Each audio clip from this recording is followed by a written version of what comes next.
रसिक हो,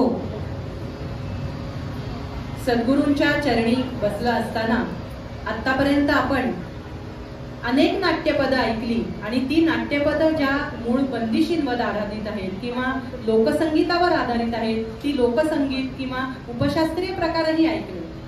आता आपण कार्यक्रमाच्या सांगतेकडे येतोय आणि सांगता करताना हा क्रम आपण आता बदलणार आहोत. म्हणजे सुरुवातीला त्या गात होत्या आधी मूळ बंदिश आणि मग त्यावर आधारित नाट्यपद. आता आधी नाट्यपद गाऊन मग शेवट करताना जगद्गुरु तुकाराम महाराजांच्या अभंगाने त्या भक्तिगीतानं आपण या ठिकाणी शेवट करणार आहोत. संगीत सुवर्ण तुला या नाटकातलं हे नाट्यपद आहे. बघा हे नाटक आपल्याला काय सांगतं. सौंदर्य असावंच पण सौंदर्याबरोबर शालीनता हवी, अहंकार नको. आणि सत्यभामेला आपल्या सौंदर्याचा अहंकार झालेला आहे. त्यामुळे श्रीकृष्णांनी त्या सत्यभामेचं गर्भहरण हे नारदांच्या मदतीनं केलं असं हे संपूर्ण नाटक आहे संगीत सुवर्ण तुला. या नाटकाचे जे लेखक आहेत ते खरं तर ज्येष्ठ असे पत्रकार म्हणून नावाजलेले विद्याधर गोखले. मदनाची मंजिरी, जय जय गौरी शंकर, मंदारमाला, स्वरसम्राज्ञी अशी उत्तम उत्तम नाटकं त्यांनी लिहिली. विद्याधर गोखले हे स्वतः भाषा प्रभू होते, त्यांना अनेक भाषा येत होत्या. अत्यंत प्रतिभाशाली नाटककार आणि ज्येष्ठ दर्जाचे पत्रकार असे दोन्ही असलेले विद्याधर गोखले यांनी हे नाटक लिहिलं आणि या नाटकाला संगीत दिलेलं होतं साक्षात स्वरराज छोटा गंधर्वांनी. छोटा गंधर्वांची नाट्यपद जितकी लोकप्रिय आहेत तितकीच त्यांची भक्तिगीत सुद्धा भक्तीने ओथंबलेली आहेत. आणि स्वरराज छोटा गंधर्वांनी अतिशय उत्तम अशी याला संगीत रचना केलेली आहे.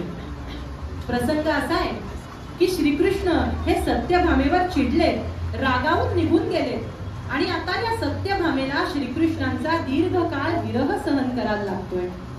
विरह सहन करताना आता काय बरं करावं असं सत्यभामेला झालंय की जेणेकरून हे श्रीकृष्ण परत माझ्याकडे येतील.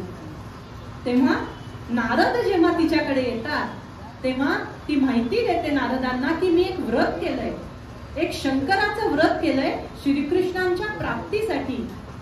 आणि त्या व्रताची माहिती देताना ती हे नाट्यपद गाते. तपोबलाने थोर जिंकीन चंचल तो चितचोर.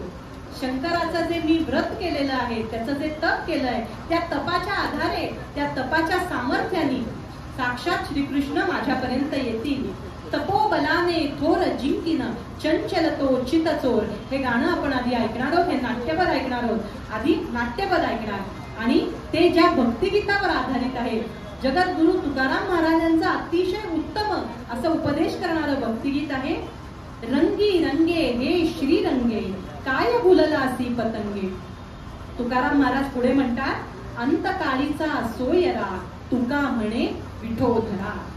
हाच उपदेश मनामध्ये आपण ठेवून या कार्यक्रमाची सांगता करणार आहोत.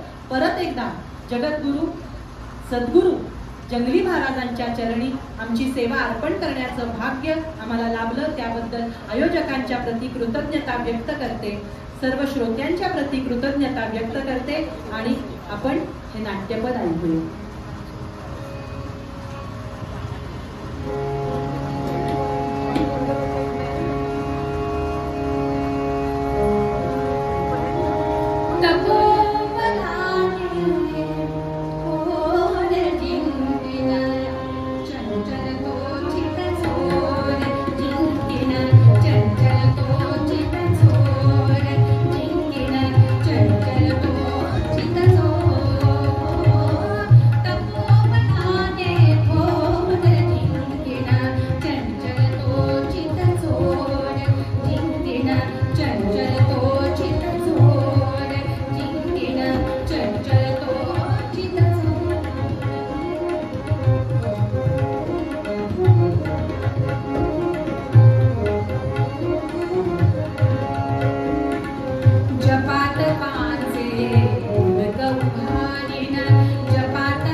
केलेली